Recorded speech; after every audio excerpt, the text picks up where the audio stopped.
A ver.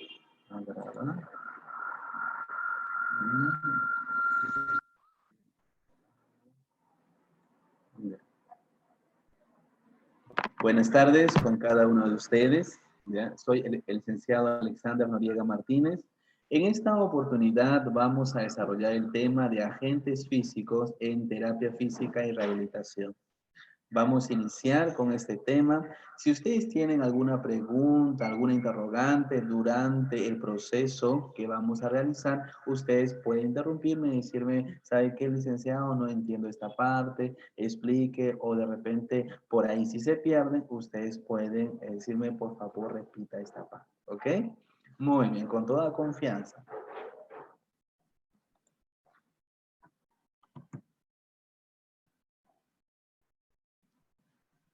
Vamos a hablar nosotros también que cuando utilizamos los agentes físicos es porque el paciente viene a nuestro servicio por dolor.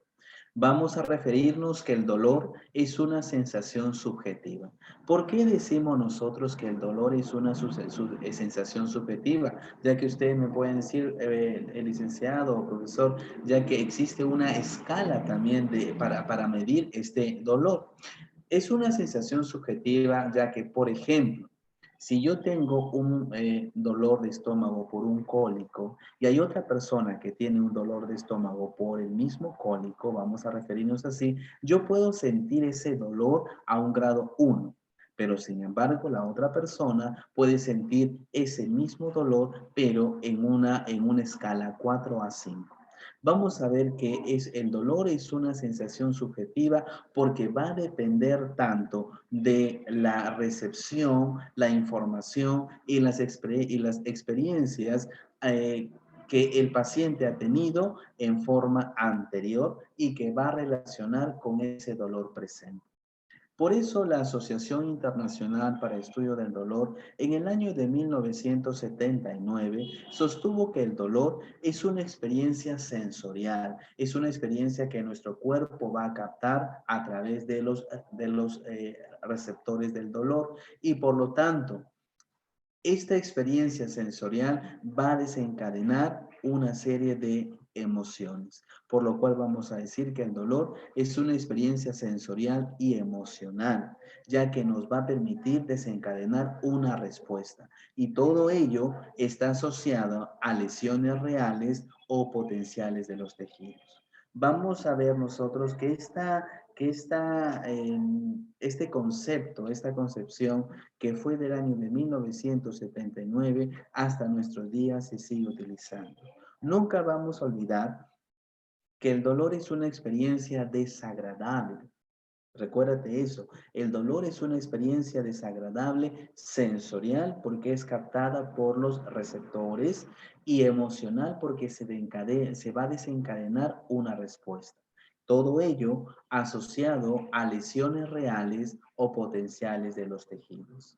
Y recordar que el dolor es una expresión natural, es una expresión de nuestro cuerpo, ya que a través del dolor el cuerpo nos está hablando, nos está refiriendo, hay algo que no está funcionando bien, hay algo que está mal, hay algo que tiene alguna lesión. El cuerpo se expresa a través del dolor. Hay un refrán popular el cual hace referencia, quien se queja es porque algo le duele. Este refrán popular es muy cierto, pero sin embargo nosotros hay que considerar algunas patologías de muchas personas que van a crear signos y síntomas. A ellos se les llama como los hipocondríacos, que son personas también que presentan dolor, tienen una experiencia sensorial desagradable e emocional también, pero se le realiza los diferentes tipos de exámenes y vemos que no hay dolor, que no hay ninguna lesión. ¿Y qué es lo que pasa? Todo es desde el punto de vista originado psicológico. Entonces vamos a entender que el dolor es una experiencia sensorial, ¿ya? Y emocional desagradable. Sensorial porque va a ser recepcionado esa información por todos los receptores del dolor. Y eso es emocional porque nos permite desencadenar una respuesta. Vamos a ver cómo se va a clasificar el dolor. Según su duración, podemos hablar que hay un dolor agudo y hay un dolor crónico. El dolor agudo es aquel dolor que se presenta por un daño, por alguna lesión o por una enfermedad en ese momento. No es por un daño que se dio hace 2 días, hace 5 días o un daño que se dio hace pues un año pasado. No, es aquel dolor que sigue un daño actual, reciente, ahora. Y por lo tanto, en este dolor agudo hay la participación de una gran actividad nociceptiva. ¿Qué son los nociceptores? Son aquellos receptores que captan ese dolor. ¿Dónde lo tenemos? En todo nuestro cuerpo. Por lo cual, esa información que es percibida por los receptores del dolor o llamados los nociceptores es percibido por quién? Por el sistema nervioso central. Pero sin embargo, desaparece con la curación. Si nosotros queremos plantear algunos ejemplos sobre el dolor agudo, podemos decir dolor posoperatorio, dolor por una fractura. Ahí ustedes me pueden decir, profesor, pero sin embargo, a mí me han comentado, por ahí me han comentado que el hueso no duele. Muy bien, es cierto, el hueso no duele. Pero sin embargo, ¿qué es lo que pasa? Que el hueso tiene irrigación, más no tiene inervación, pero hay una capita que está englobando a ese hueso. ¿Cómo se llama? El periósteo. Esa capita que es el periósteo, cuando se lesiona, esa tiene inervación. Acá hay alguien que... ¿Alguien levantó la manito? A ver, por favor.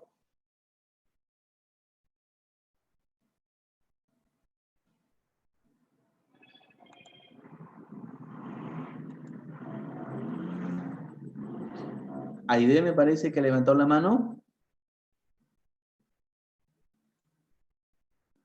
Hola, Aide. Sí. Aide.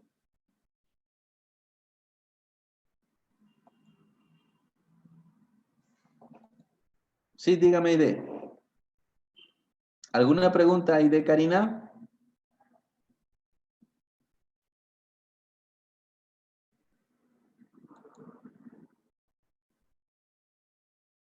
Aide.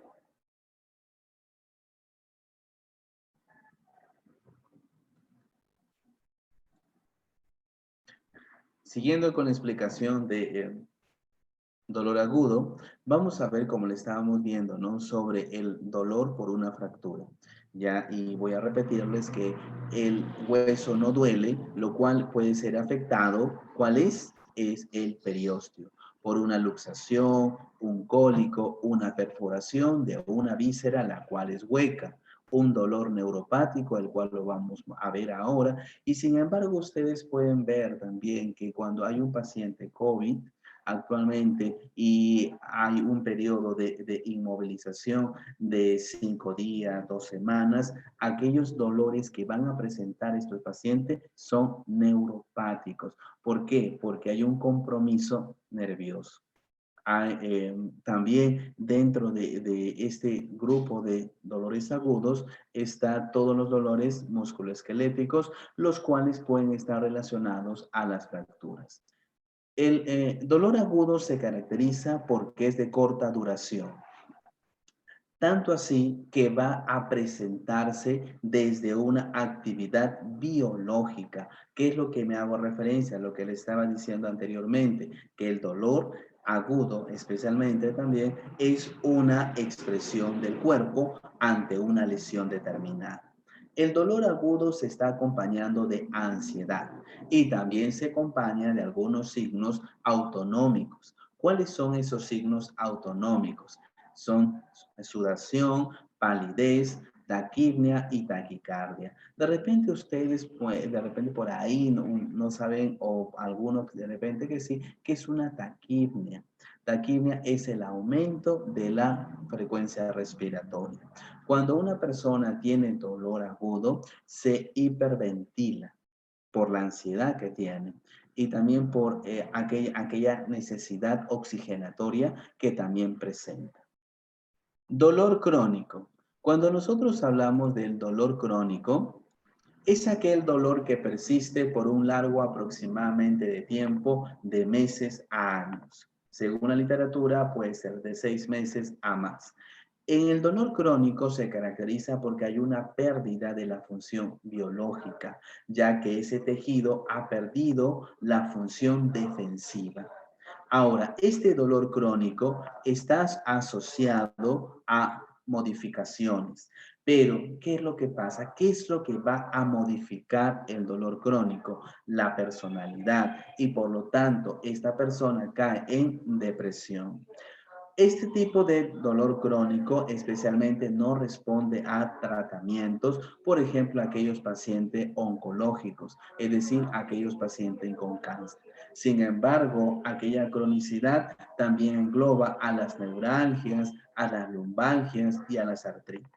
Yo voy a ser muy explícito en decirles que hace un año, 2 años, cuando nosotros hablábamos sobre lumbalgias, decíamos, hay un diagnóstico, ¿cuál es este diagnóstico? Cervicalgia, dorsalgia, lumbalgia. Sin embargo, nosotros sabemos ya por estudios actuales que esos términos no hacen referencia a diagnósticos.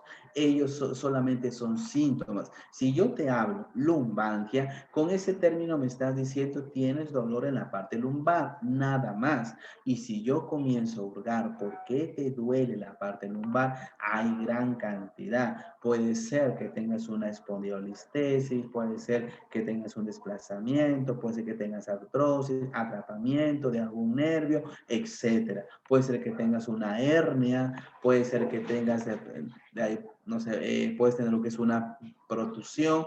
Recordar, una hernia es muy diferente a una protusión. Los signos y los síntomas son muy diferenciados. El tratamiento también es muy diferente. Si yo tengo a un paciente con una hernia, yo tengo un paciente también con lo que es una protusión, yo he visto muchas veces que comienzan a realizar ejercicios de Williams, tanto para el paciente con hernia como también paciente con protusión. Entonces, ahí vamos a ver que a los 5 minutos el paciente se va a sentir bien porque estás haciendo estiramientos, pero a los 10, 15 minutos el dolor se va a exacerbar porque estamos aumentando la lesión. ¿Ok? No todos los ejercicios que nosotros vemos o que nos enseñan, porque nosotros viendo todo ese proceso nos han enseñado a hacer ejercicios, no todos esos ejercicios se pueden realizar para todo paciente.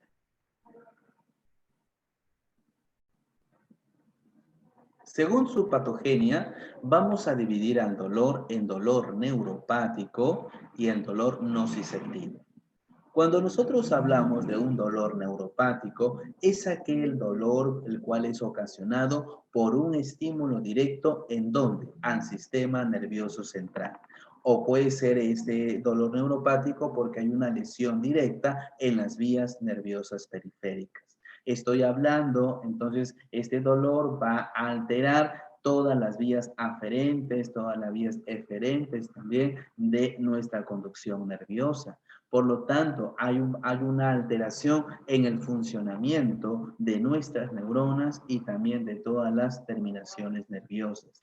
Tanto así que toda esta información va a ser alterada y se van a confundir diversos estímulos, tanto el tacto, la temperatura y los estímulos dolorosos. Puede ser que el paciente tenga la sensación de un dolor punzante, lacerante, quemante, acompañado de parestesias, acompañado de disestesias, hiperalgesias, hiperestesias y alodinia.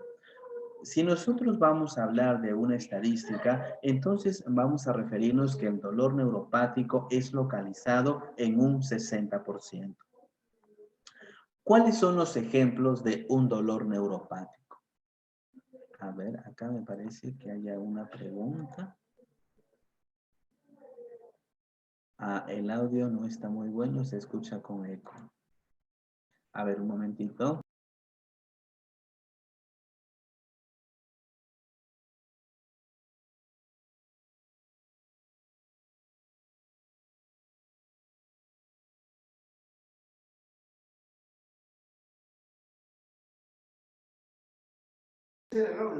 El audio de repente, ¿no?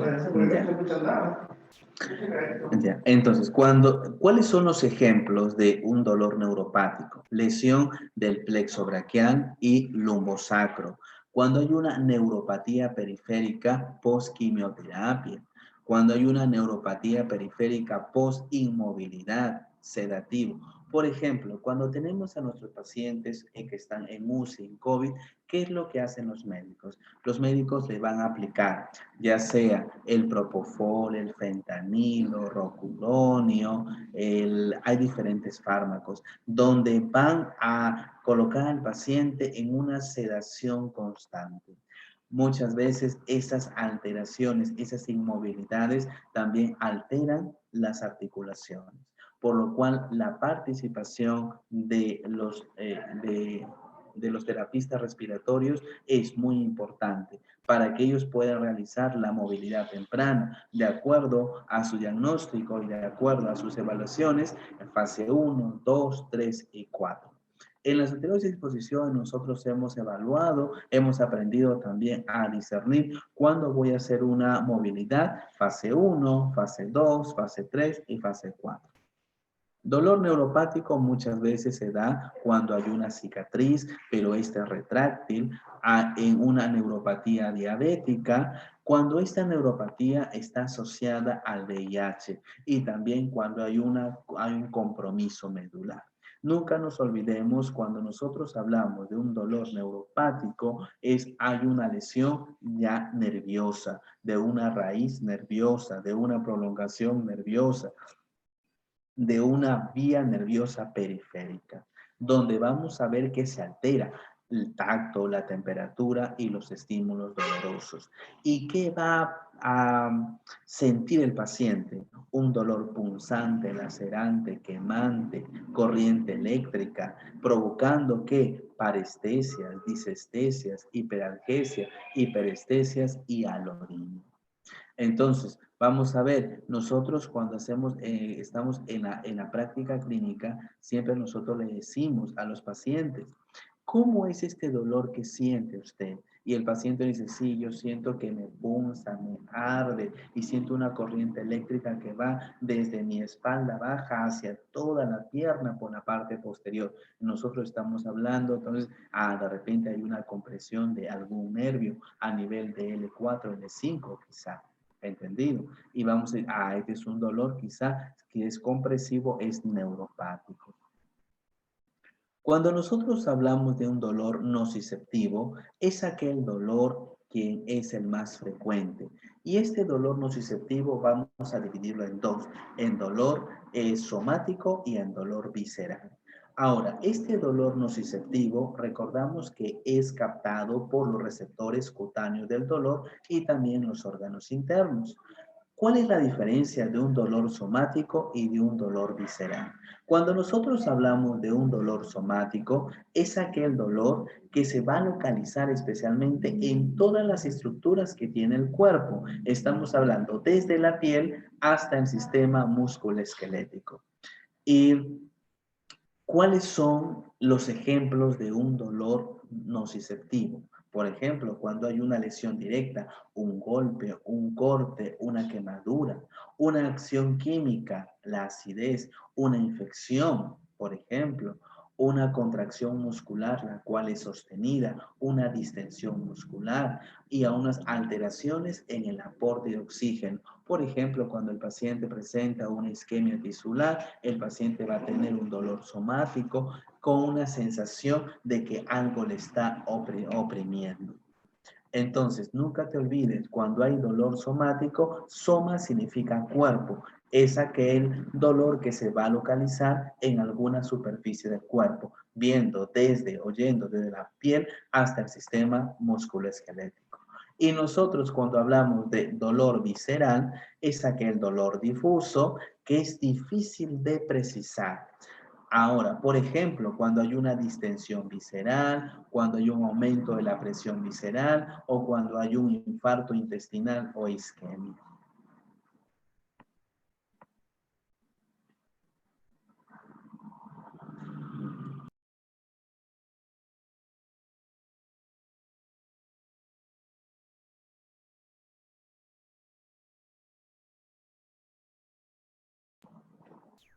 Ok.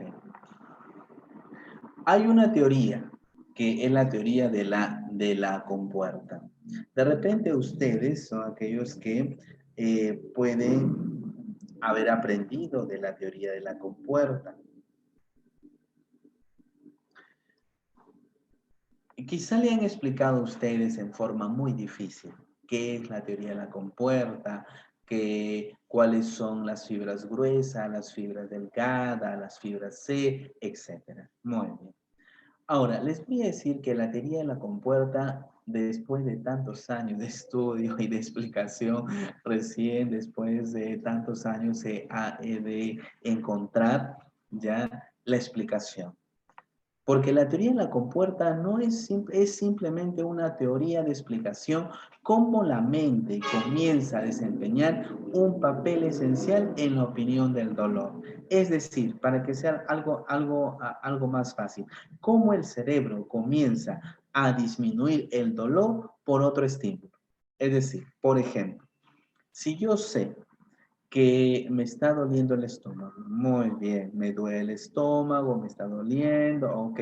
Pero sin embargo yo comienzo a frotarte la espalda, fuerte la espalda, comienzo a darte frotes en la espalda, vas a darte cuenta que el cerebrito más se va a orientar en el frote que yo te estoy dando en la espalda que el dolor a nivel abdominal.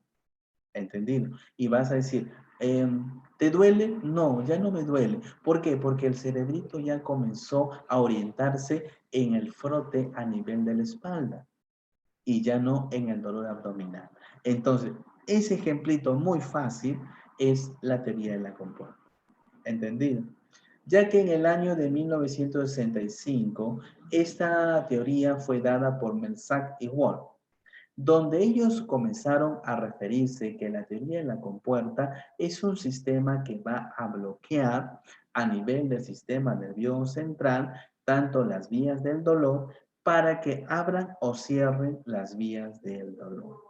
Ellos comenzaron a referirse que en este proceso de bloqueo hay tres fibras. Unas fibras gruesas que son mielínicas y ahí tenemos la fibra A alfa y la fibra beta, que estas son de bajo umbral. Se adaptan fácilmente, pero con funciones propioceptivas, el tacto, la aprehensión y la actividad refleja. Sin embargo, ahí tenemos las fibras delgadas A delta, que estas son de poca mielina. Y recuerda, la mielina es muy importante. La mielina es muy importante. ¿Por qué? Simplemente porque la mielina me va a ayudar a realizar ya la sinapsis, que esa información nerviosa vaya por toda la neurona hacia otra neurona. Pero ¿qué pasa? Las fibras delgadas A delta son de poca mielina y estos nos van a dar la referencia de un dolor punzante, agudo y que nos van a responder a un tacto, a un dolor superficial y visceral.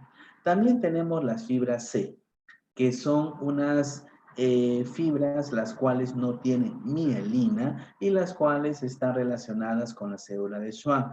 Nos dan una referencia de un dolor sordo, de un umbral alto de mecanorreceptores y los termonociceptores. Recuerda que la teoría de la compuerta va a utilizar las fibras gruesas, las mielinas A, alfa y las beta. Las fibras delgadas A delta, que son de mediana o poca mielina. Y las fibras C, las cuales son amielínicas, es decir, que no tienen mielina. La teoría de la compuerta, en conclusión, es aquella que explica por qué disminuye este dolor cuando el cerebro está experimentando bastante dolor, un estímulo, una sensación de dolor por un estímulo aparte a lo que la teoría lo llama como una distracción simultánea.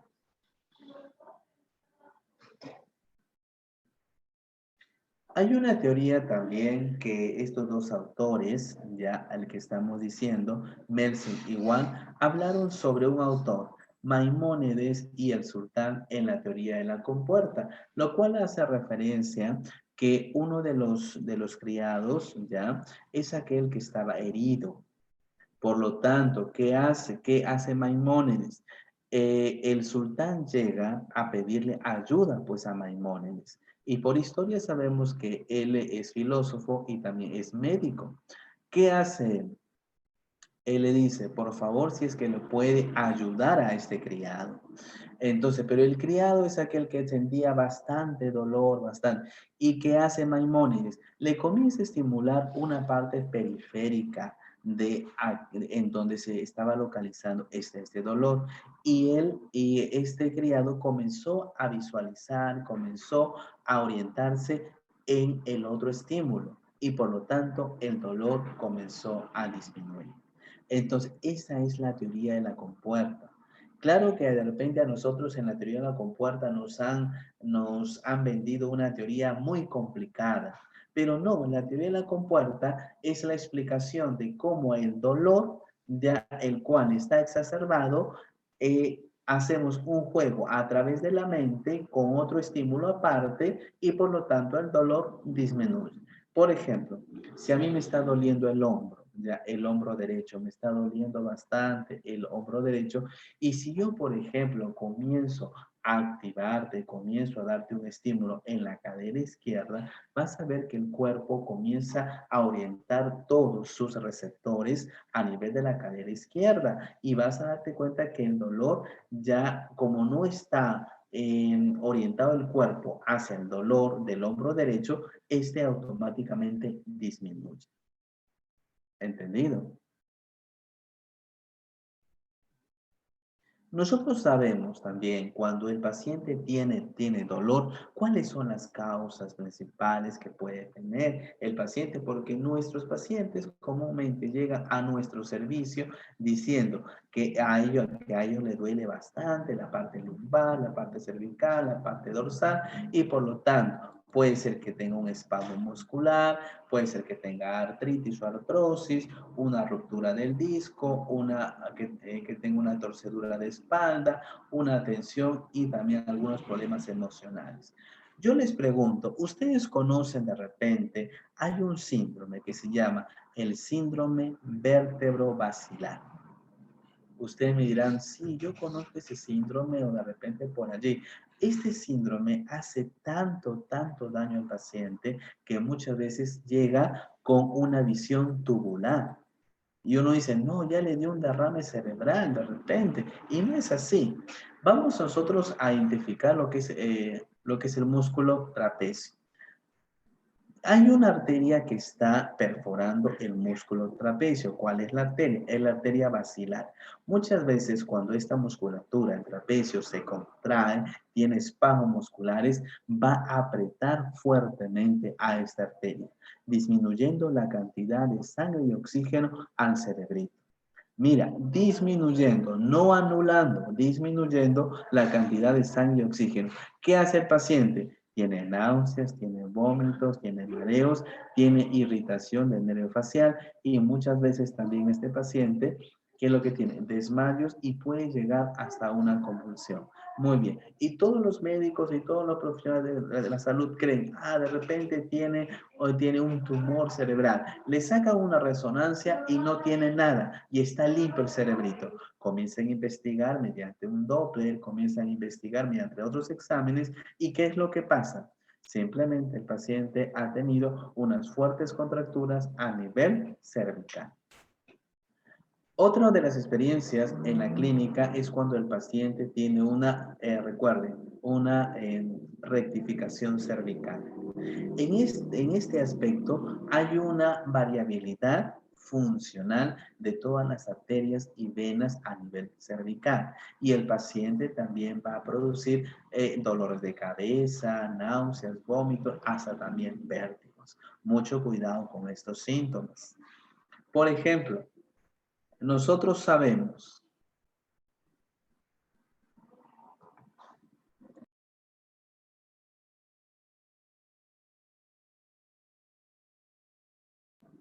Nosotros sabemos también que por teorías homeopáticas, ya si vamos a incurrir en esa área, muchos pacientes que sufren del hígado comúnmente también sufren del dolor del hombro derecho.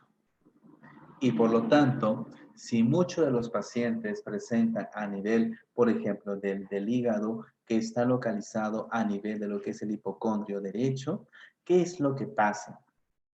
Va a provocar, nunca te olvides, dolor en el hombro derecho. Y el paciente llega con dolor de hombro.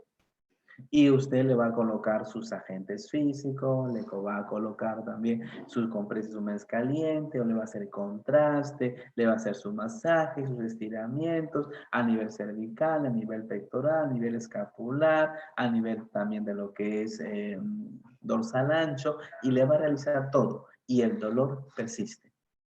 ¿Qué es lo que hacemos? Ah, de repente el paciente es hipocondriaco. No, ¿qué es lo que pasa?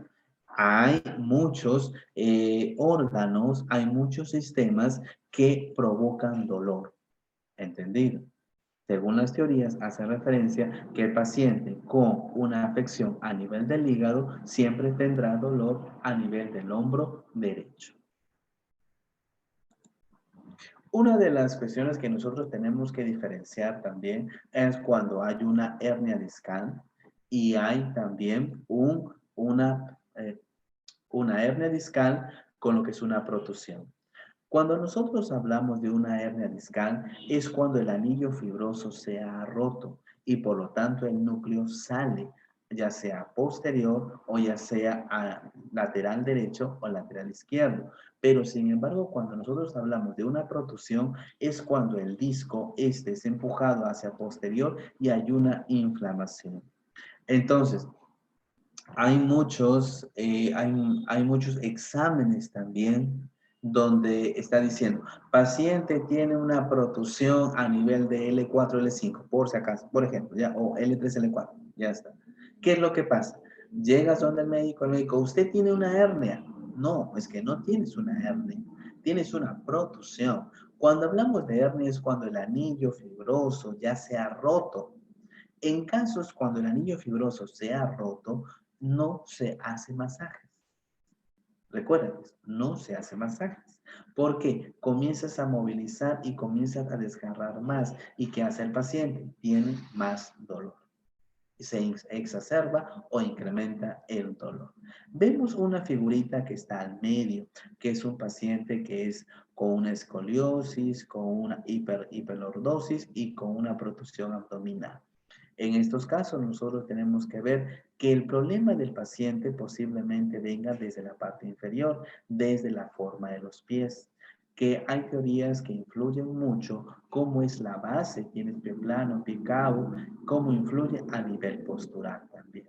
¿Entendido? El sobrepeso también afecta. En este caso vamos a hablar ahora ya sobre lleno sobre los agentes físicos. ¿Qué son los agentes físicos?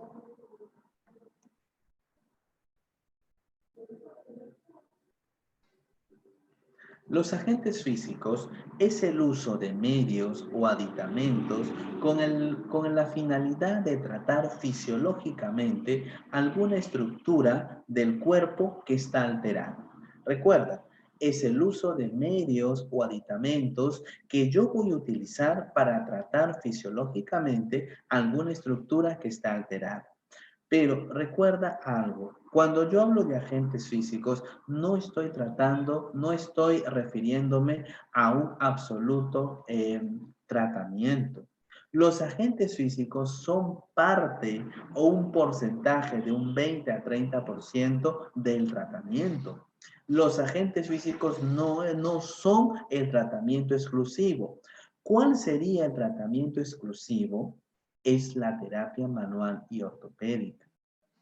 Porque nosotros somos licenciados en terapia física, alguno de ustedes puede ser técnico en terapia física, técnico en diferentes áreas, pero ¿qué es lo que pasa? Muchas veces venden el término o la creencia de que los agentes físicos son tratamiento. No, los agentes físicos nos ayudan en las primeras etapas, nada más. Pero después, quien te va a rehabilitar es la terapia manual y ortopédica. Hay diferentes tipos de agentes físicos. También hay agentes físicos superficial y también profundos o periféricos. Cuando nosotros hablamos de los agentes físicos, hay una diferenciación en agentes físicos conductivos, convectivos y de conversión. Cuando hablamos nosotros de los agentes físicos conductivos, es cuando la energía calórica se va a transmitir de célula a célula. Convectivo es cuando la energía calórica se transmite a través de los fluidos y de conversión es cuando esta energía calórica se va a transmitir a través de radiaciones. Nunca te vayas a olvidar. Cuando nosotros hablamos de agentes físicos por conducción es cuando energía calórica de célula a célula. Por convección es a través de fluidos y por conversión a través de radiaciones. Por ejemplo, por conducción tenemos a las compresas húmedas calientes, a las compresas húmedas frías, a las bolsas de gel, a las bolsas de parafina y también a las compresas eléctricas. Mucho cuidado con las compresas eléctricas porque muchas veces estas han provocado quemaduras. Convectivo, tenemos ahí la hidroterapia. Hay diferentes tipos de temperatura. Tenemos los baños sauna, los tanques de Harvard, los tanques de Whirlpool y también tenemos a la piscina terapéutica. Últimamente ha salido también bastantes técnicas para realizar lo que es en la piscina terapéutica. Ya. De conversión tenemos a los rayos infrarrojos y los rayos ultravioleta.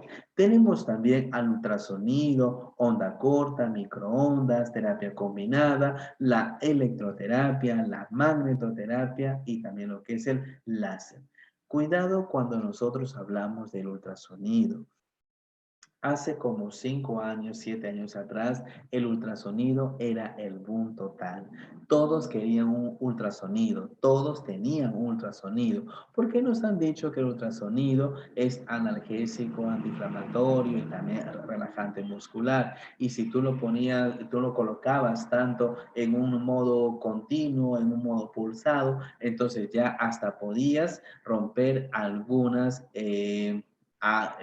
pues algunas rigideces que puedes tener en una articulación, a lo que se le llama como las adherencias.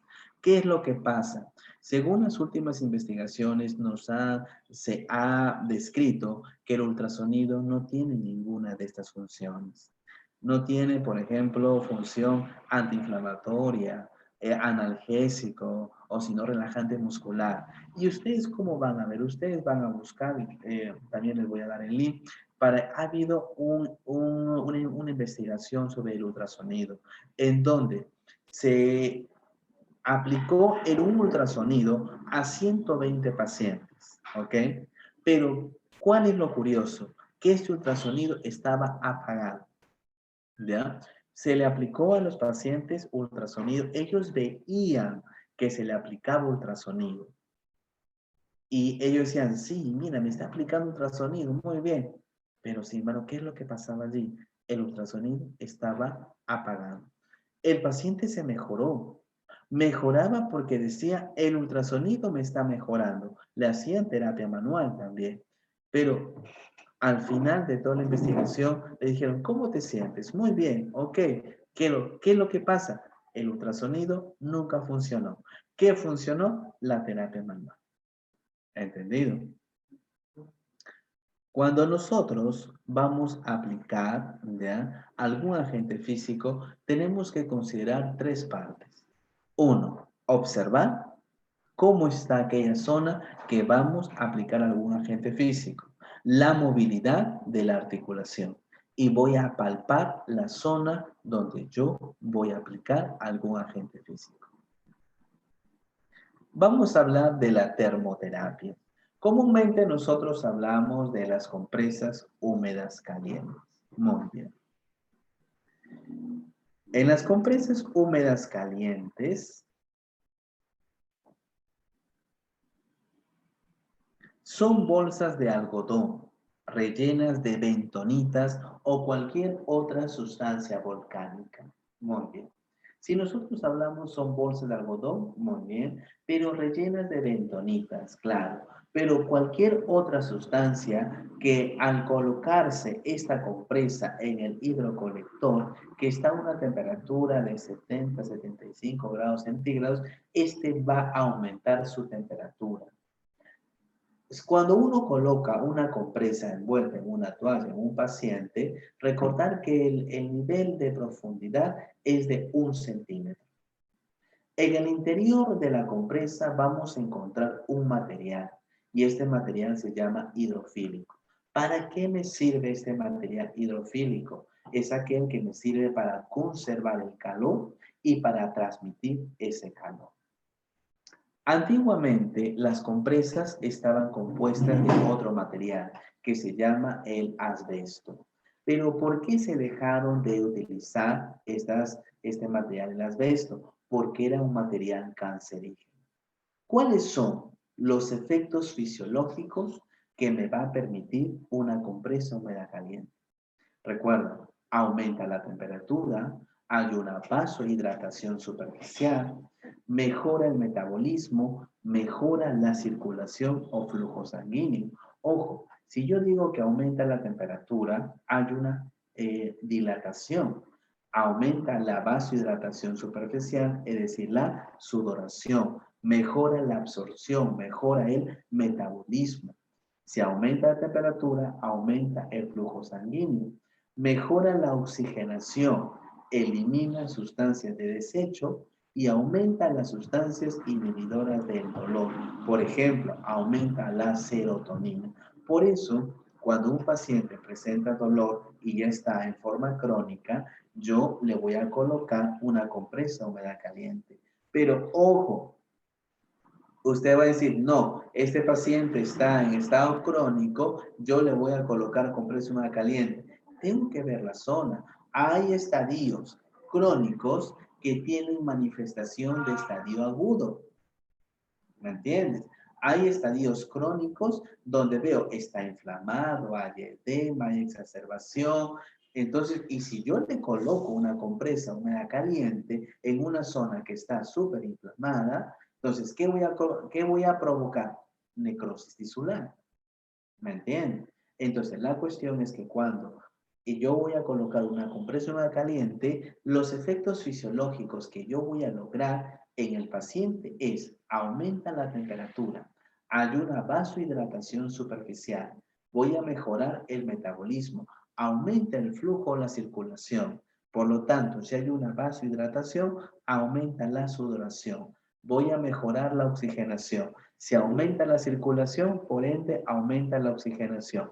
Elimino las sustancias de desecho y voy a aumentar las sustancias inhibidoras del dolor.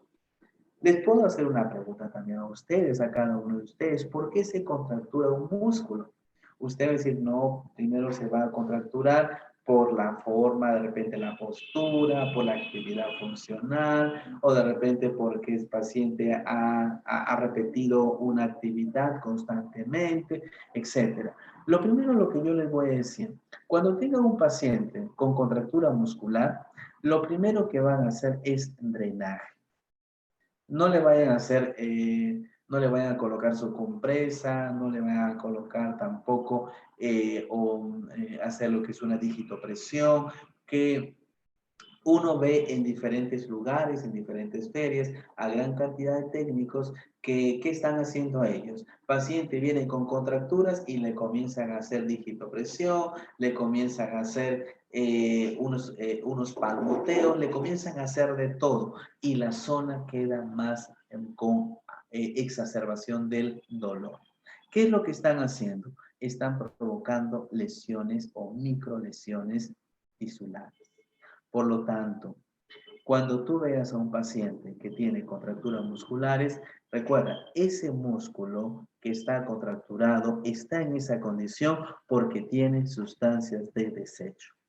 Vamos a hacer mediante un drenaje, vas a hacerle mediante ese drenaje, vas a pasar esa sustancia de desecho de una zona afectada a una zona sana para que se pueda reabsorber. Y vas a darte cuenta cómo la contractura está poco a poco va cediendo. Claro, No es que tú le haces un drenaje de 1 minuto y ya se dio. No. Hay contracturas que las personas lo tienen desde hace 6 meses, desde 1 año también, porque ya la contractura se adecuó al cuerpo. Entonces hay que recordar que es algo progresivo. ¿Y cuáles son los efectos terapéuticos? Descontracturante muscular, relajante muscular, porque vamos a trabajar a través del sistema nervioso central y el sistema nervioso periférico. Es analgésico y es antiinflamatorio. ¿En qué casos yo no voy a utilizar una compresa húmeda caliente? Cuando el paciente presenta infecciones, cuando el paciente presenta inflamaciones exacerbadas, fiebres, tumoraciones, heridas, insolación, cuando el paciente presenta hongos o llamado micosis, varices, cicatrices recientes o en pacientes gestantes. Mucho cuidado, ¿por qué? Porque vamos a provocar muchos efectos fisiológicos que pueden provocar en la paciente gestante alguna contracción. Ahora, vamos a recordar que en un espasmo muscular, ¿qué hay en un espasmo muscular? Hay un aumento de temperatura.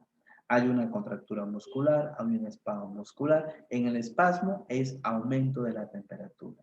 ¿Qué más? ¿Qué hay en un espasmo? Hay dolor, hay edema y por lo tanto, ¿qué voy a utilizar cuando el paciente tiene un espasmo muscular? Crioterapia. Cuando el paciente tiene una contractura muscular y yo ya le liberé, ya vacié toda esa sustancia de desecho, voy a colocar una compresa húmeda caliente. Cuando se explica la clase de los agentes físicos y por experiencia, porque también soy docente universitario, vamos a recordar que en las clases que se dictan se deja en claro agentes físicos. Los agentes físicos, el mejor agente físico que un terapeuta puede tener son sus manos. Eso, recuérdense siempre. Puedes provocar mediante un buen masaje un efecto de una compresa húmeda caliente. ¿Entendido? No es necesario que tengas tu hidrocolector, que tengas tu ollita, que tengas tu compresa para tener compresa húmeda caliente. No, tienes tus manos. A través de tus manos puedes también generar una reacción de una compresa húmeda caliente. ¿Entendido? Con una buena frotación, con amasamiento, con vibraciones también, puede descontracturar una musculatura. Y también provocar los efectos terapéuticos, descontracturante muscular, relajante muscular, porque vas a trabajar con el sistema nervioso central y sistema nervioso periférico y además vas a provocar analgesia y antiinflamatorio.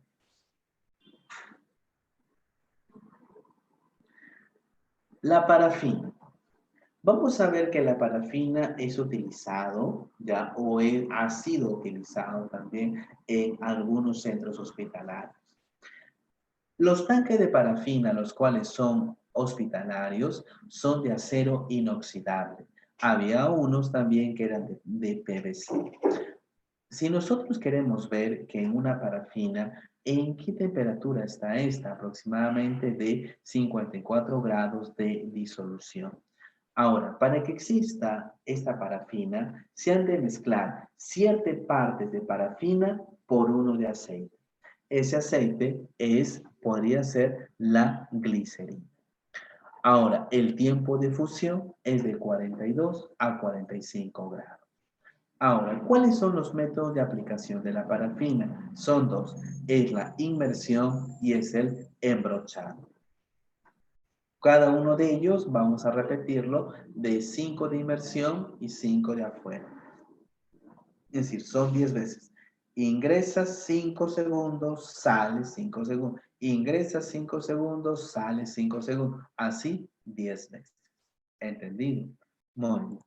Recordar que la parafina se va a utilizar en casos de unas zonas irregulares. Por ejemplo, si yo quiero colocar una compresa húmeda caliente porque yo tengo una artrosis de mano, especialmente de dedos, y que por ahí se está ya deformando y ya dando a una artritis. ¿Qué es lo que pasa? Yo le puedo colocar una compresa nada caliente, sí, pero como son zonas irregulares, ese calor no va a llegar. Por lo tanto, ¿qué necesito? Una compresa húmeda caliente.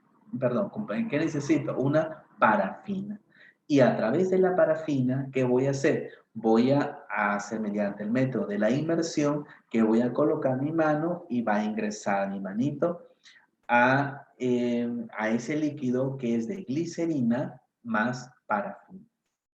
Indicaciones. La de inmersión. Por ejemplo, tenemos la osteoartritis de mano, el dedo en resorte, el síndrome del túnel carpiano y la tenosinivitis de Carvajal. Pero mucho cuidado con esto, con el síndrome del túnel carpiano. Cuando nosotros hablamos del síndrome del túnel carpiano, a ver para que me vean.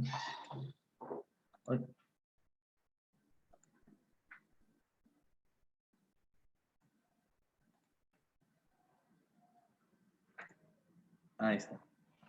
Cuando nosotros hablamos del síndrome del túnel carpiano, ya recordad, en esta zona que nosotros tenemos, ya por ahí pasa un nervio, el nervio mediano. Y aquí está un canal que se llama el canal del carpo, o en una literatura vas a encontrar como el canal de Guyon. Muy bien. ¿Qué es lo que pasa? El tratamiento lo vas a realizar aquí. Comúnmente se está realizando acá, pero yo el tratamiento no lo enfoco acá, sino lo enfoco en todo el brazo hasta la cervical. Porque vas a darte cuenta que si tú solo tratas a nivel ya de esta zona del carpo, el dolor disminuye un 5 o 10%, pero no un 90%. Entonces, ¿qué pasa? Mediante estiramientos, mediante un abordaje a nivel desde la cervical, bajando hacia la muñeca, vamos a permitir una liberación del nervio medial.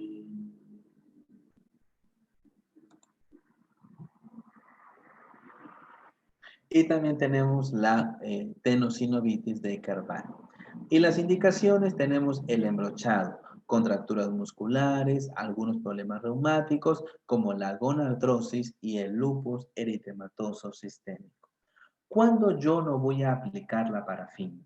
Cuando hay trastornos de la sensibilidad, trastornos de la circulación, pacientes hemofílicos, cuando veo que el paciente tiene hongos o hay injertos de piel, hay heridas o zonas inflamadas o paciente con el tratamiento de corticoides prolongados, que hay una sensibilidad muy fuerte a nivel dérmico.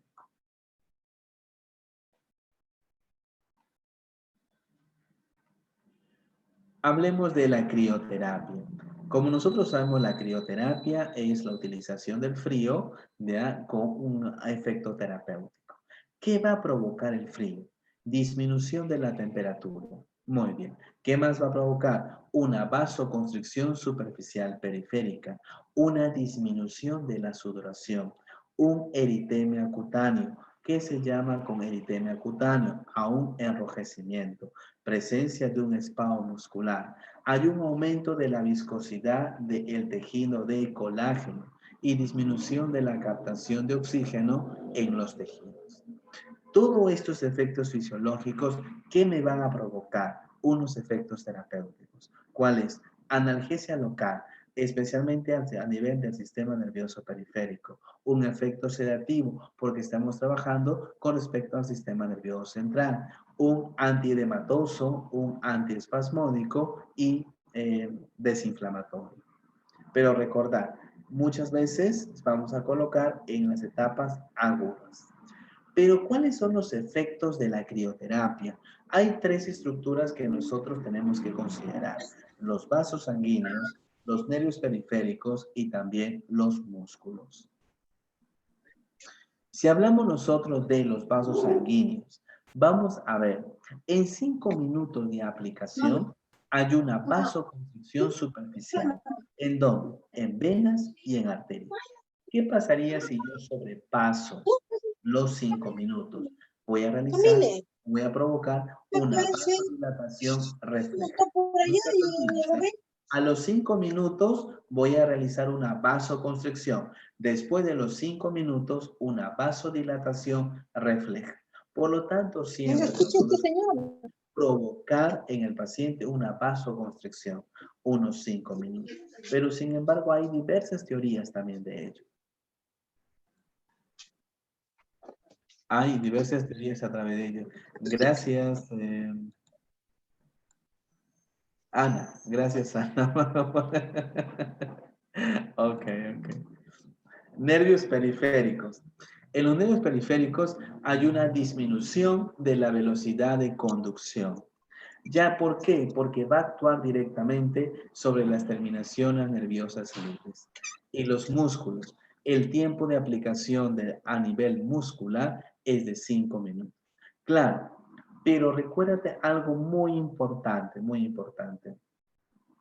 No en todas las personas voy a colocar el frío. No en todas las personas. Se ha hecho una aplicación indiscriminada de la crioterapia en los pacientes. Paciente llega al lugar, paciente llega a la clínica, al hospital o al centro de rehabilitación.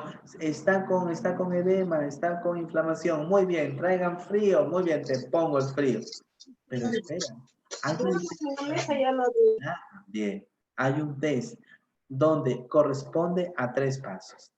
Yo coloco el frío o de repente yo coloco mediante un cubito de hielo, comienzo a realizar un masaje circular. Ya está. Muy bien. 3 minutos de movimientos lentos. Si yo veo que a los 5 minutos de haber aplicado se presenta un eritema, un enrojecimiento, y a los 5 minutos posteriores se va a presentar una pápula, me hace referencia a este paciente, no le coloco el frío, no realizo el tratamiento de crioterapia. ¿Entendido? ¿Por qué? Porque este paciente es intolerante o le afecta el frío. El test de la sensibilidad es muy importante. Nunca te olvides, vas a agarrar hielo, vas a agarrar lo que es un cubito de hielo, vas a hacer un masaje circular lento por 3 minutos. A los 5 minutos se presenta el eritema y si a los 5 minutos posteriores una pápula, nada de frío con este paciente. ¿Cuál es la progresión de la crioterapia? Cuando tú vas a aplicar el frío, ¿qué va a presentar el paciente? Claro, si tú le aplicas la crioterapia, ¿qué presenta el paciente? Primero, una disminución de la temperatura, es decir, frío. Luego va a presentar dolor. Muy bien. Luego, parestesia. Y luego, entumecimiento. Esto se va a provocar con la aplicación de la crioterapia. Pero ojo, el test de la sensibilidad es muy importante.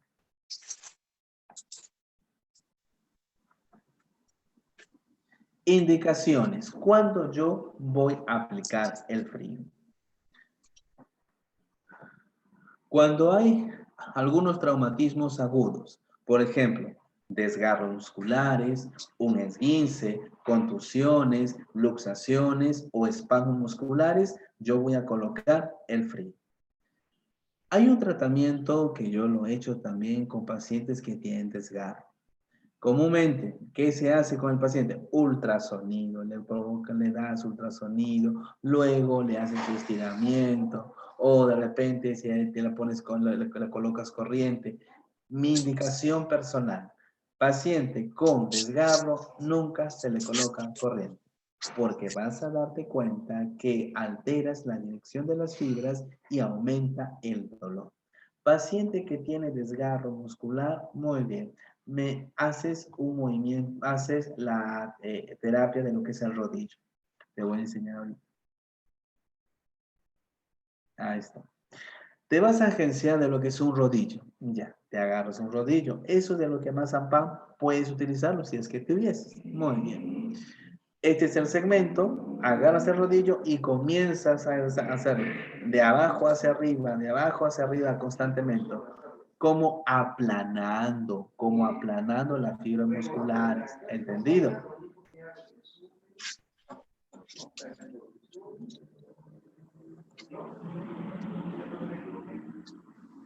¿Entendido? ¿Ya? Entonces, como aplanando, lo vas a realizar. Igualmente los esguinces, dependiendo también del nivel, grado 1, grado 2, grado 3, en las contusiones también, en las luxaciones y en los espasmos musculares. Cuando hablamos nosotros de algias agudas, lumbalgias, cervicalgias, dorsalgias o una tendinitis aguda, o enfermedades reumáticas. Téngalo ahí porque ahorita no lo voy a poner en nada.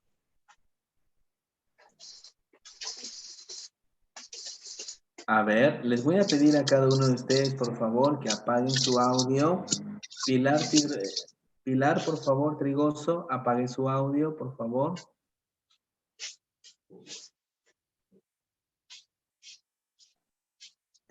Muy bien.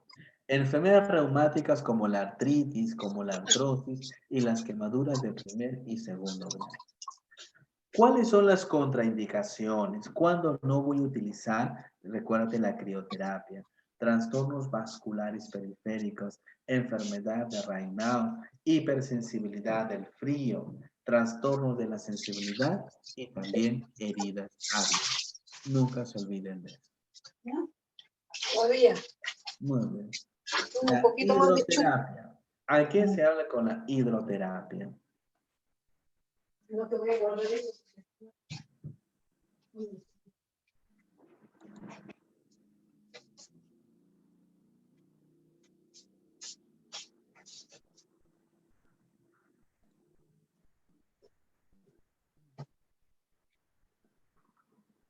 Ya. La hidroterapia. En la hidroterapia es la utilización del agua para efectos terapéuticos. Hay un principio de Arquímedes. ¿En qué consiste el principio de Arquímedes? Voy a ver. Tenemos agua. A ver, para que me vean también mientras que les explico. A ver. Tenemos agua. Vamos a suponer. Acá está el agua. Muy bien. Cuando un cuerpo ingresa al agua, muy bien, ingresó al agua, ¿qué pasa? Viene con una fuerza de arriba de 50 kilogramos, vamos a suponer. El agua va a contrarrestar con otros 50 kilogramos. Queda ese cuerpo en equilibrio y con una anulación de fuerza. Por lo tanto, si yo tengo un paciente que es postquirúrgico porque ha tenido una fractura o algo, yo le puedo realizar ejercicios bajo el agua. ¿Por qué? Porque voy a ver que no hay resistencia, solamente la del agua y esta es mínima. El paciente va a poder doblar, flexionar, caminar en el agua. ¿Por qué? Por el principio de Arquímedes, donde sostiene que todo cuerpo sumergido en el agua experimenta un empuje hacia arriba igual al peso del volumen del líquido.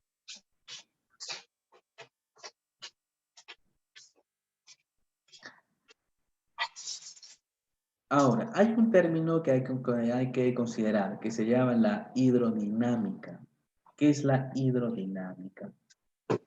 La hidrodinámica es la resistencia que tiene el cuerpo al movimiento en el medio acuático, pero va a depender de la velocidad con que se ejecuta el movimiento y la superficie del elemento utilizado. Hay diferentes temperaturas. Hay diferentes temperaturas. ¿Y qué es lo que pasa? Cada temperatura tiene su efecto. Si yo voy a aplicar una agua de 1 a 10 grados, es estimulante y tónico. De 11 a 20 grados también es estimulante y tónico. De 21 a 30 grados es sedante. De 31 a 33 es sedante. De 34 a 36 también es sedante. De 37 a 39 es relajante y analgésico.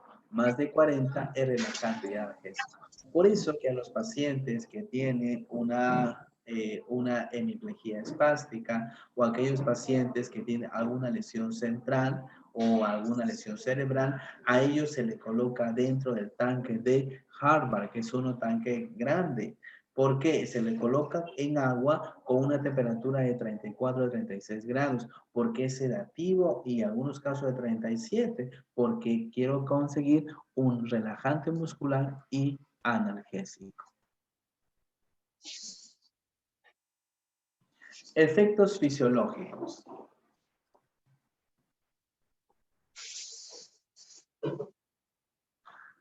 Efectos fisiológicos. Aumenta la temperatura corporal. Aumenta la secreción de las glándulas sudoríparas. Aumenta el metabolismo basal.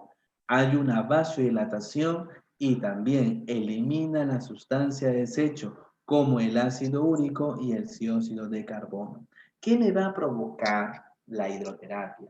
Relajación muscular, descontracturante de las partes blandas, pero especialmente periarticulares, analgésico y mejora el aspecto psicológico y emocional. Ahora, hay una tabla que se llama tabla de Lecrenion. Habla sobre la presión.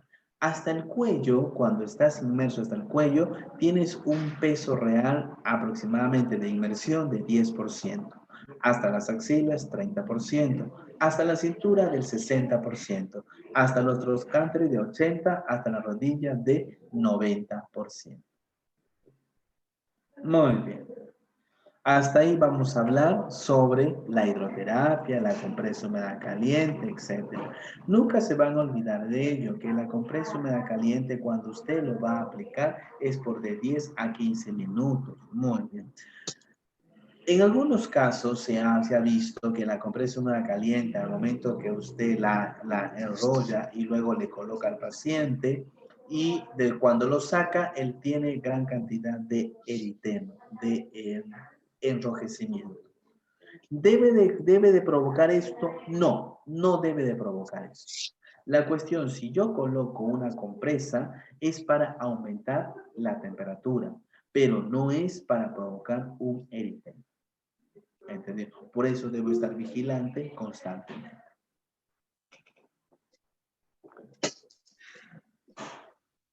Vamos a hablar del ultrasonido. El ultrasonido se caracteriza porque son ondas mecánicas. Son ondas mecánicas de tipo vibratorias que necesitan un medio elástico para propagarse, pero con fines terapéuticos. Nunca te olvides eso. Muy bien. El equipo del ultrasonido está conformado por dos partes, el cuerpo y el cabezal. Cuando nosotros hablamos de cuerpo, es un circuito que va a generar corriente sinusoidal. Y este cuerpo también es conocido como consola. Recuerda, ese es el cuerpo. Y el cuerpo es aquel que va a tener, recuerda, todos los parámetros. Hay muchos ultrasonidos que ya vienen con parámetros. Y son ultrasonidos digitales y ultrasonidos mecánicos. Cuando se dijo de ultrasonidos digitales es que ya viene con protocolos, y mecánicos es porque yo voy a cambiar el protocolo o porque yo voy a colocar de acuerdo a la necesidad que tenga el paciente.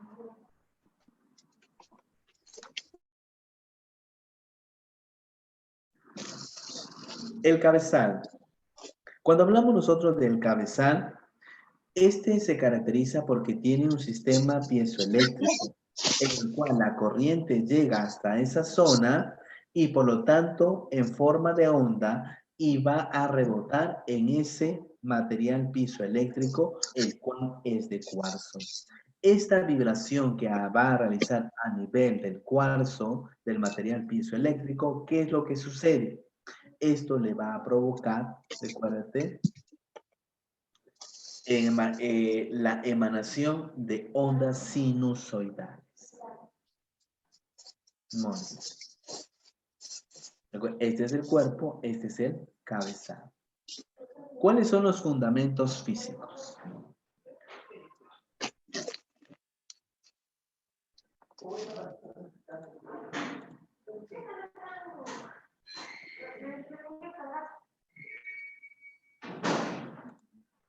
Los fundamentos físicos tenemos la divergencia, el índice de no uniformidad, también tenemos la impedancia acústica, la reflexión y la cavitación.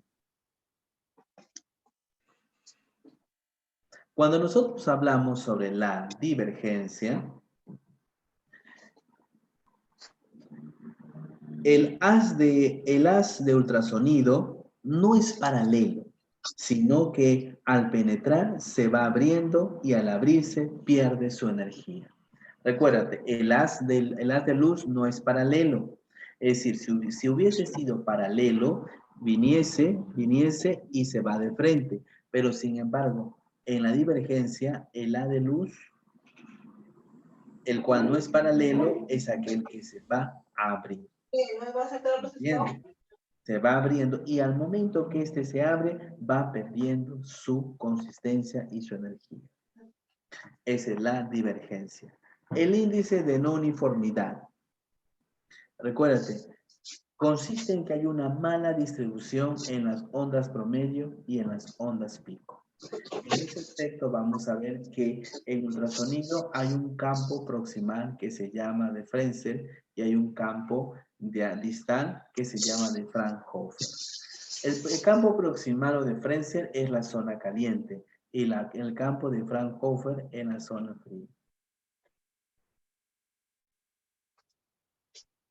Nunca se olviden, ¿ah? Campo proximal es de Frenzel y campo ya distal es de Fraunhofer, que es la zona fría.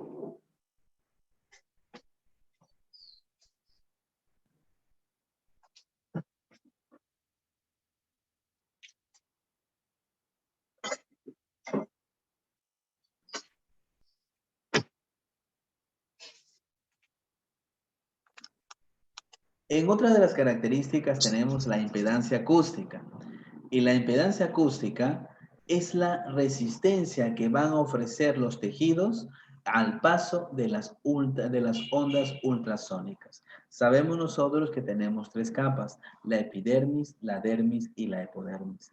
Al momento de la impedancia acústica estamos refiriendo a la epidermis y parte de la dermis, cómo es la resistencia que ofrecen los tejidos al paso de las ondas ultrasónicas.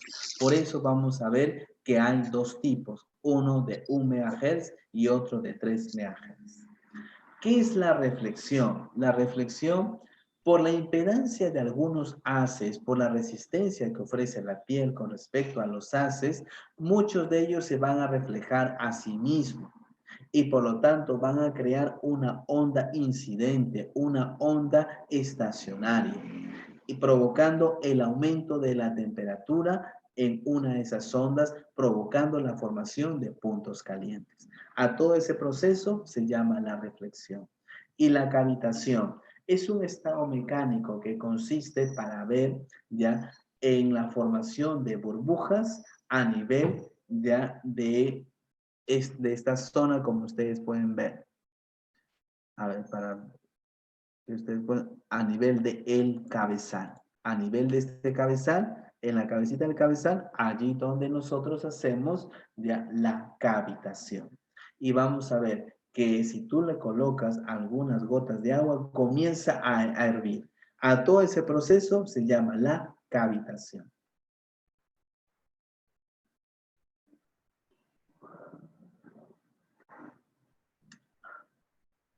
Profundidad de penetración. Cuando nosotros hablamos de 1 MHz, este va a profundizar unos 5 centímetros. De 3 MHz son de 2 centímetros.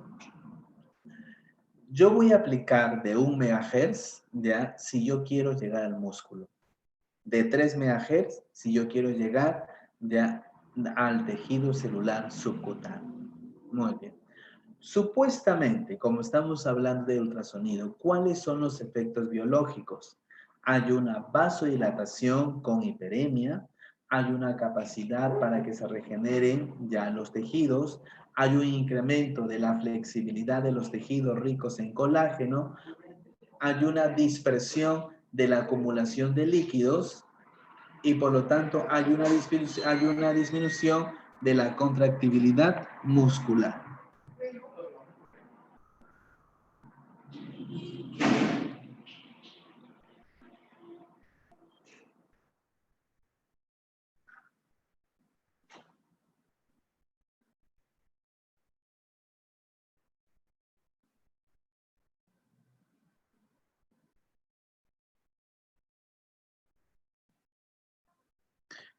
Dentro de los efectos biológicos, ahí nosotros podemos ver y podemos ampliar también los efectos de cada uno del ultrasonido.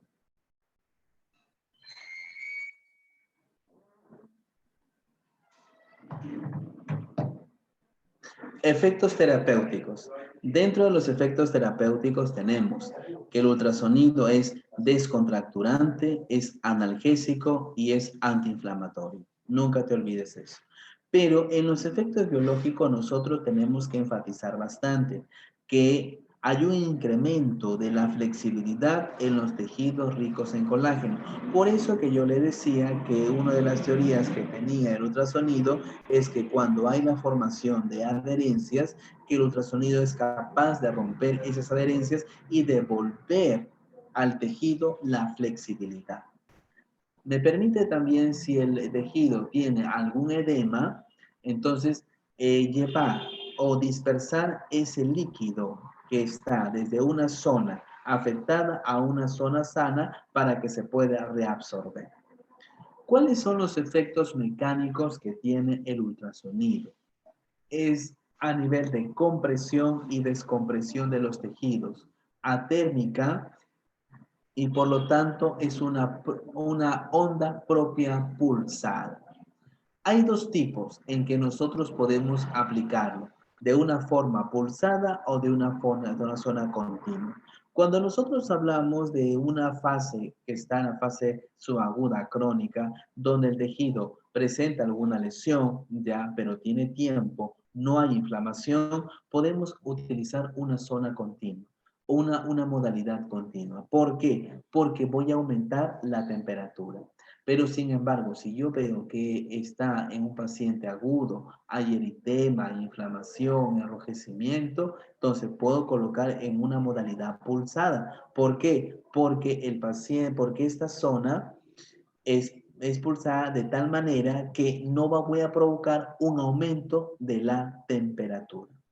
Continuo, aumento la temperatura. Recuérdate, pulsado no aumenta la temperatura.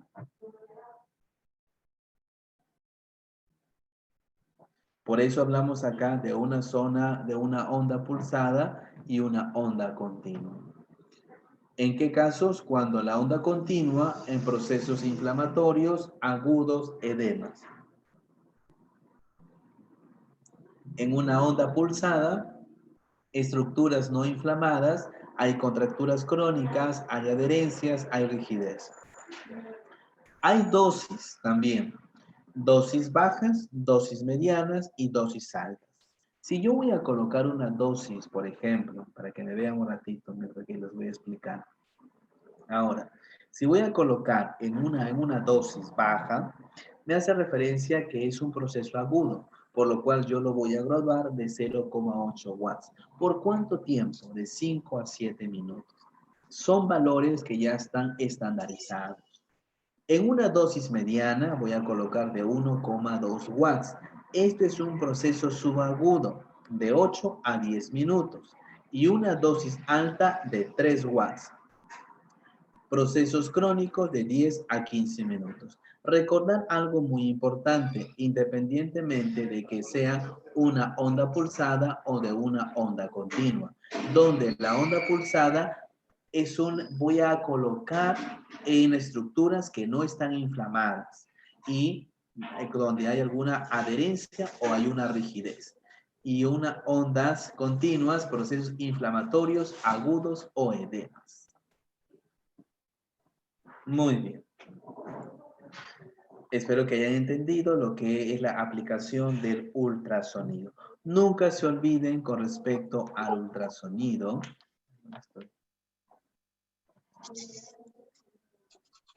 Nunca se olviden con respecto al ultrasonido, por ejemplo, si hay dentro de los fundamentos físicos, es la divergencia, que es cuando el haz de ultrasonido no es paralelo, sino que este va a penetrar y al momento que ingresa va a comenzar a abrirse y al momento que se abre es cuando pierde su energía calórica.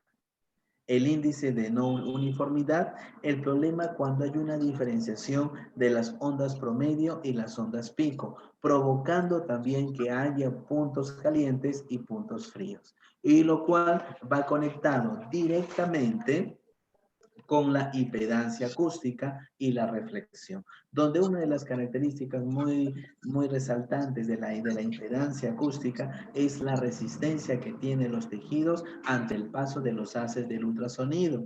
Y la reflexión es por esa impedancia, por esa resistencia que van a provocar el paso del ultrasonido, es la formación de una onda incidente y la formación de puntos calientes en forma estacionaria. Por eso, cuando tú aplicas el ultrasonido y lo dejas en una sola zona ahí, comienza a quemar, comienza a lesionar, ¿me entiendes? Por eso que siempre se comienza a girar lentamente. Puedes hacer en forma de círculos, en forma de 8, de acuerdo a la literatura.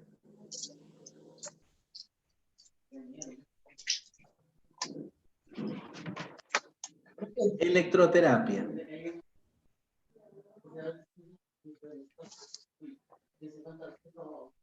En la electroterapia es la aplicación de la corriente eléctrica a un organismo que va a provocar cambios psicológicos y biológicos en un tejido lesionado o patológico. Nunca te olvides eso. Los aspectos físicos que nosotros vamos a considerar en la electroterapia son el impulso, la pausa y el periodo.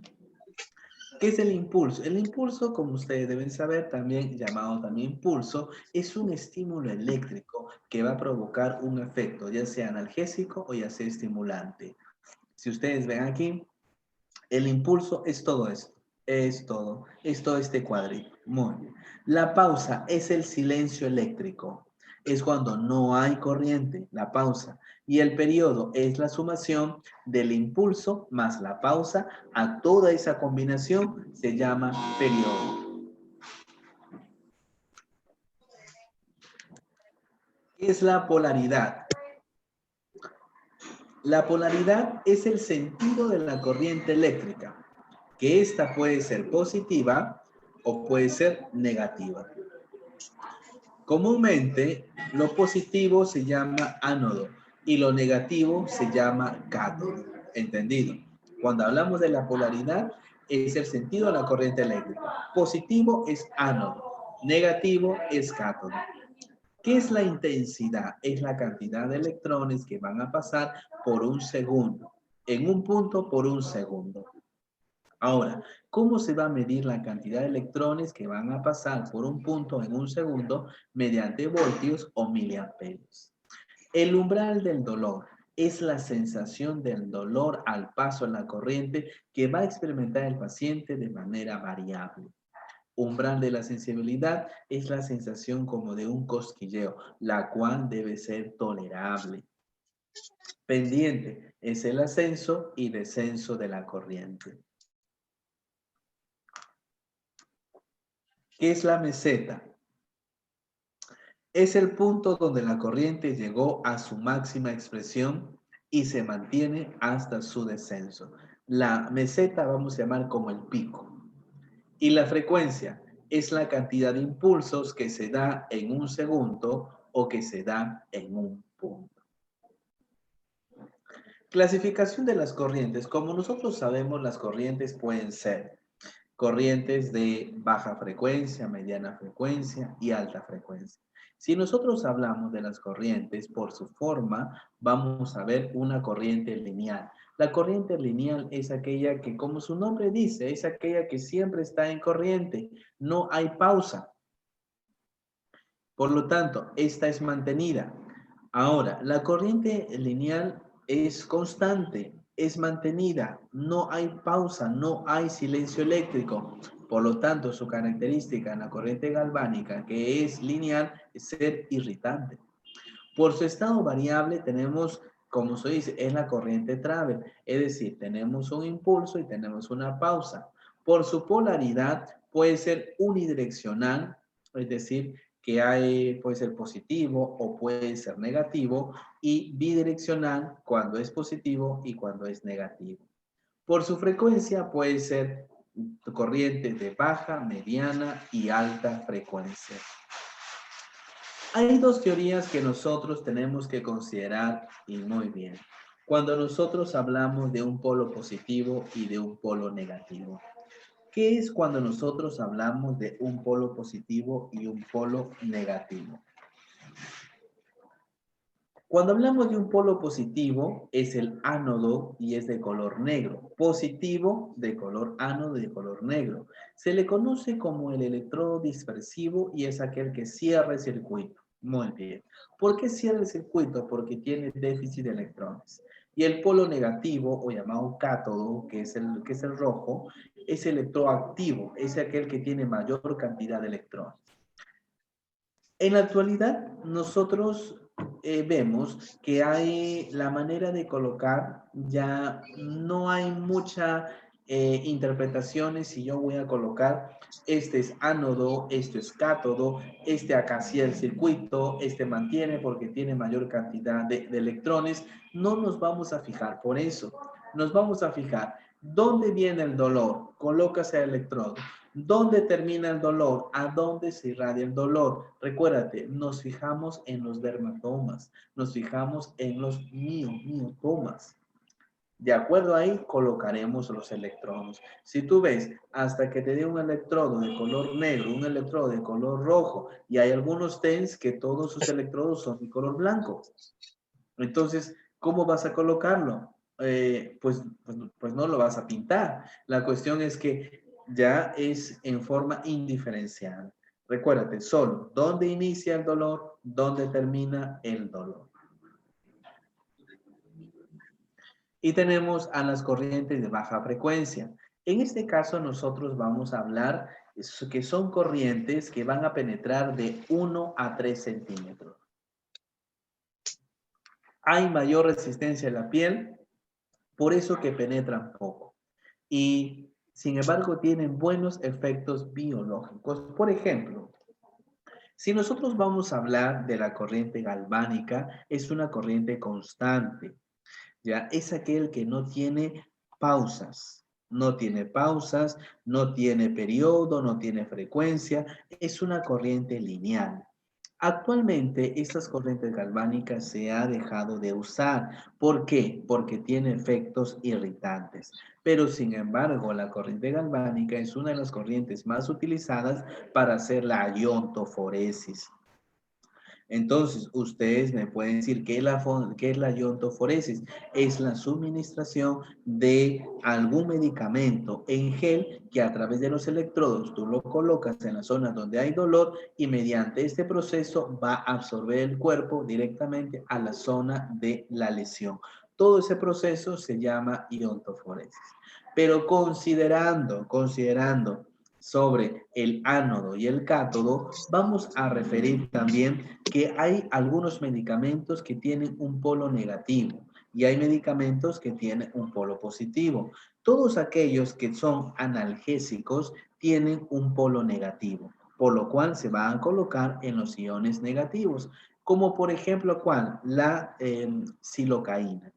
Si yo voy a aplicar silocaína, que este es un anestésico local, entonces lo voy a colocar mediante un medicamento negativo. Y ahora, si es un medicamento positivo, son todos los antiinflamatorios. ¿Ya? Es decir, estamos hablando de todos los AINES, como el diclofenaco. ¿Cuáles son los efectos fisiológicos de la corriente galvánica? Recuérdate, es un potente vasodilatador. Aumenta el flujo sanguíneo, aumenta la circulación local y aumenta la temperatura. Muy bien. ¿En qué casos está indicado la corriente galvánica? Recordar que la corriente galvánica, esta también es irritante en neuralgias.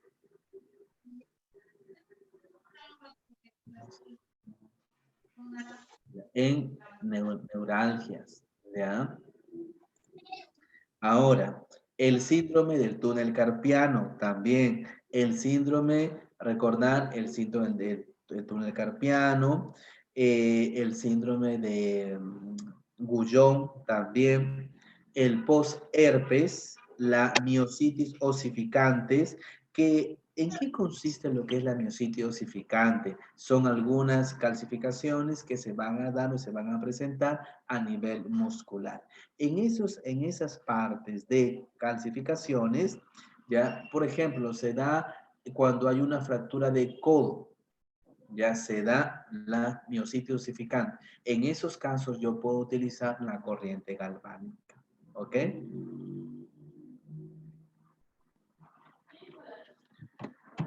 Tenemos también a las corrientes Travel, que son las corrientes 225 o llamado corriente del Travers.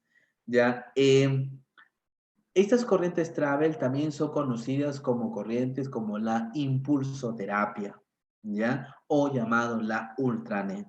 ¿Por qué? Porque tienen 2 de estímulo y 5 de pausa.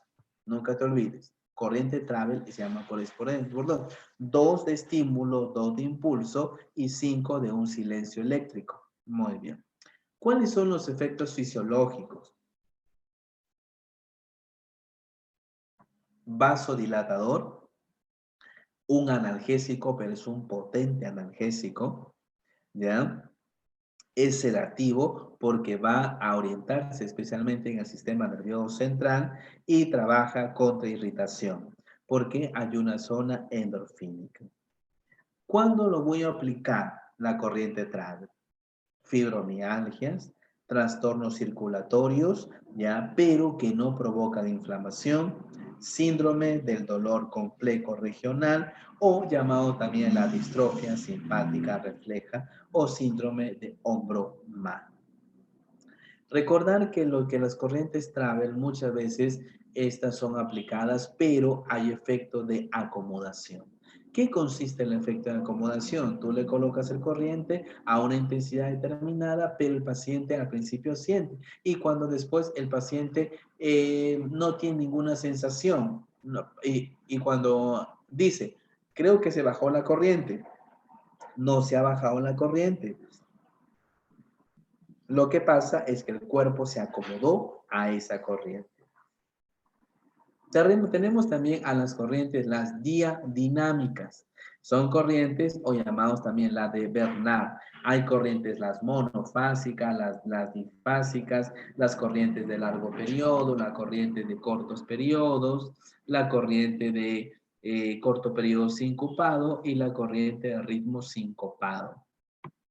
Entonces, si nosotros hablamos también de la corriente, las monofásicas, entonces estas corrientes monofásicas son utilizadas actualmente para estimulante, como regenerador, porque tiene un efecto trófico y se va a utilizar para el tratamiento de las heridas y produce un aumento de la circulación. Cuando el paciente tiene una escara, por ejemplo, ¿qué corriente yo voy a utilizar? Las corrientes diadinámicas, las monofásicas. Las difásicas es analgésicas, es vasodilatador y tiende a disminuir el umbral del dolor. Las corrientes de largos periodos tienen efecto de circulante, es decir, que va a aumentar la permeabilidad tisular. Y las de cortos periodos es analgésico y es vasodilatador. Muy bien. ¿En qué casos yo voy a utilizarlo? Por ejemplo, cuando el paciente tiene una tendinopatía, ¿ya? Ahora, hay un término específicamente que se llama una tendinitis, ¿ya? Antes, hace como 2, 3 años atrás, siempre nosotros hablábamos tendinitis por acá, tendinitis por allá, y se ha demostrado que el tendón no se inflama, el tendón es avascular, por lo cual no hay inflamación. Entonces, el término tendinitis ya se usa por costumbre, pero no hay inflamación. Por lo tanto, ¿qué hay? Engrosamiento del tendón. ¿Entendido? Hay una teoría también de todo ello que posteriormente nosotros en una exposición lo vamos a tratar. Y lo que nosotros hablamos bastante también es sobre el TENS, que es un efecto eléctrico nervioso transcutáneo. y que está regido por microsegundos. Hay un TENS que es monofásico y el TENS que es bifásico. El bifásico es asimétrico y también simétrico. Cuando nosotros hablamos del TENS monofásico, es una onda rectangular,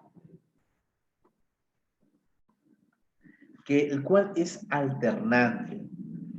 Pero la monofásica tiene efecto galvánico, que significa irritante, y se utiliza para estimular músculos denervados.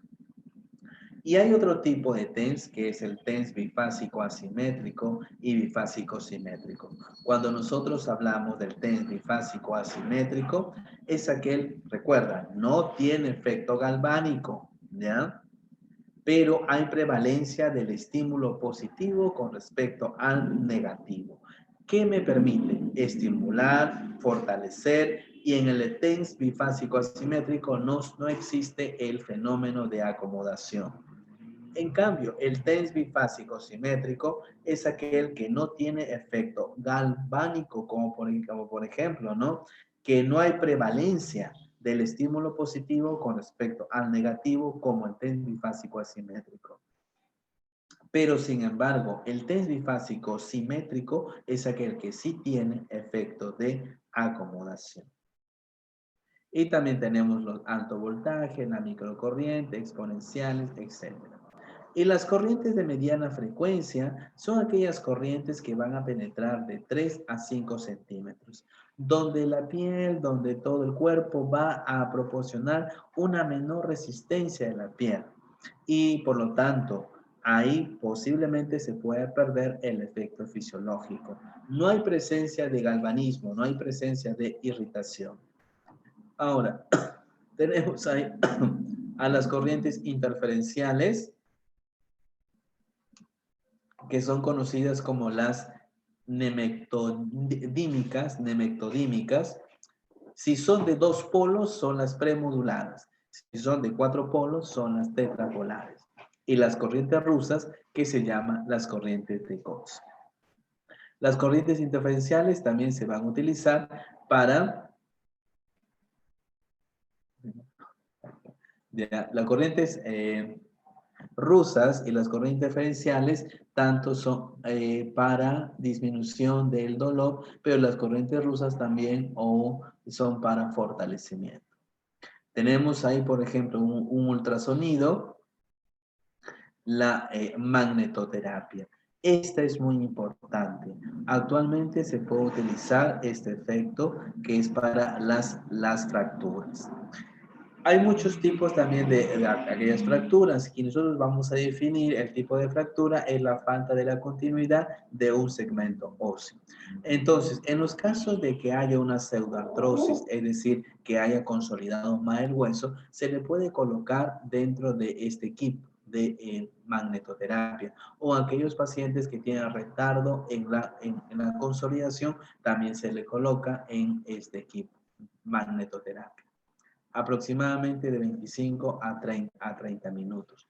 Se puede colocar en pacientes que tienen una tendinopatía, también. En síndrome de túnel carpiano, también se puede colocar. Ojo, pacientes que tengan metal, hay que pensarlo 2 veces. Pacientes que tengan marcapasos, también, ¿ya? Porque este es un campo magnético y sabemos que ese metal atrae todo el campo magnético. No es que se va a salir de la piel y se va a romper la piel y todo eso. No es que va a colocarse así, sino que va a provocar algunas quemaduras internas.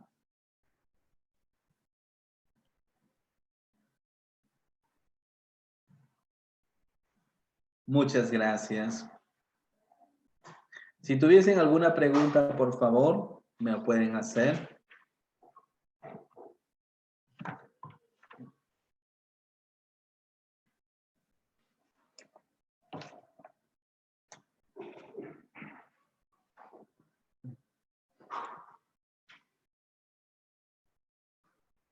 Muy bien. Una de las preguntas que están haciendo es sobre cuál es el tratamiento que se da cuando un paciente tiene una lumbalgia. A ver, Lo primero que tenemos que nosotros evaluar, ¿ya? ¿Por qué se da el dolor en la parte lumbar? Hay diferentes causas. Primero se tiene que evaluar a ese paciente. Si tiene una dismetría de miembros inferiores, si tiene una artrosis lumbar, si tiene de repente una rectificación lumbar, cómo es la postura de ese paciente. Hay muchos pacientes que están compensados también. Y después de años de tantas compensaciones es cuando ellos suben de peso y ¿qué es lo que pasa? Que el cuerpo comienza a aparecer algunos síntomas. Si se tiene un paciente con lumbalgia, muy bien, y ves que es un proceso crónico, que no hay inflamación interna, entonces le puedes colocar una compresa húmeda caliente de 10 a 15 minutos. Ahora, en nuestra preparación, ya dentro de la universidad nos dijeron a nosotros, miren, a aquel tiempo, ¿cómo era? Compresa húmeda caliente, 10 a 15 minutos, y luego esperas, y luego de ahí le pones la corriente. No, de acuerdo a la práctica clínica, nosotros podemos colocar a nivel tetrapolar, ya colocas, ya cerrando un circuito y encima de los electrodos le puedes colocar la compresa húmeda caliente por 10 a 15 minutos, justo el tiempo en que también hace efecto la compresa húmeda caliente. Pero recordar algo muy importante, si es un paciente que es gordito, entonces, ¿cuánto va a penetrar la compresa? 1 centímetro. Entonces, va a quedarse, recuérdate, en todo el tejido graso. Para ello, después de eso, le puedes hacer estiramientos o un buen masaje, porque sabes que la compresa ahí no le va a surtir efecto. ¿Me entiendes?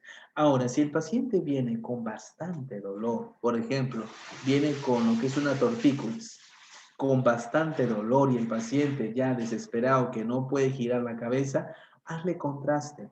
Le vas a colocar compresa humedad fría, le sacas 5 minutos, compresa humedad caliente, ya estás jugando, ya estás haciendo una vasoconstricción y luego una relajación.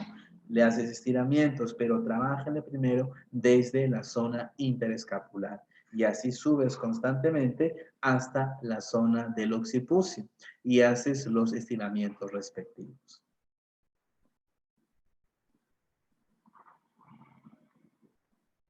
¿Alguna otra pregunta que tengan ustedes? Si nosotros hablamos, ya, claro, sobre las hernias discales. Cuando nosotros hablamos de una hernia discal, ¿cuánto tiempo dura una hernia discal? Muchas veces dicen, ¿no? Algunos médicos y que yo siempre estoy pues en contra de ello. Una hernia solo te dura 9 meses, nada más. Y luego la hernia se absorbe. Yo tuve una hernia, por ejemplo, yo tuve una hernia hace 3 años y esa hernia la llevo hasta ahora. No, no llevas hernia, ya no tienes hernia, ya se reabsorbió. La persona solamente tiene una hernia por 9 meses, nada más. Ahora, ¿cuáles son los síntomas que después quedan?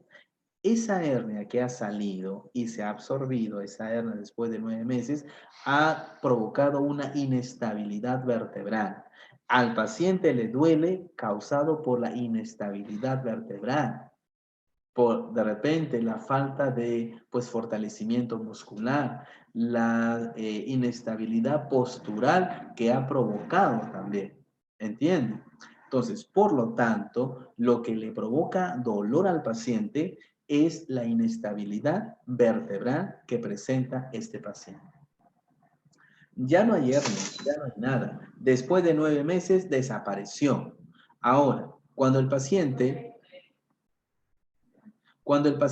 presenta, por ejemplo, una pues protusión, recordar, puedes colocarle corriente, le puedes protusión, compresa humedad fría o compresa humedad caliente a nivel periférico, muy bien, puede hacerle sus estiramientos, etcétera. Pero cuando el paciente tiene una hernia del núcleo pulposo ya presente, nunca se le hace masajes porque estás movilizando y estás desgarrando más ya todo el anillo fibroso. Hay que tener bastante cuidado con ello. Yo no le pondría corriente, porque en la práctica clínica me hace ver que cuando se le pone corriente a un paciente con una hernia del núcleo pulposo, se exacerba el dolor o se inflama más. Porque recuérdate, al momento que salió la hernia, también está comprometiendo las estructuras periarticulares, las raíces nerviosas, y es por eso que el paciente va a presentar parestesis. Puedes hacer estiramientos, si desea, claro, varios estiramientos. Hay ejercicios de Mackenzie que son muy importantes, hay ejercicios posturales que también, ejercicios de extensión más que todo.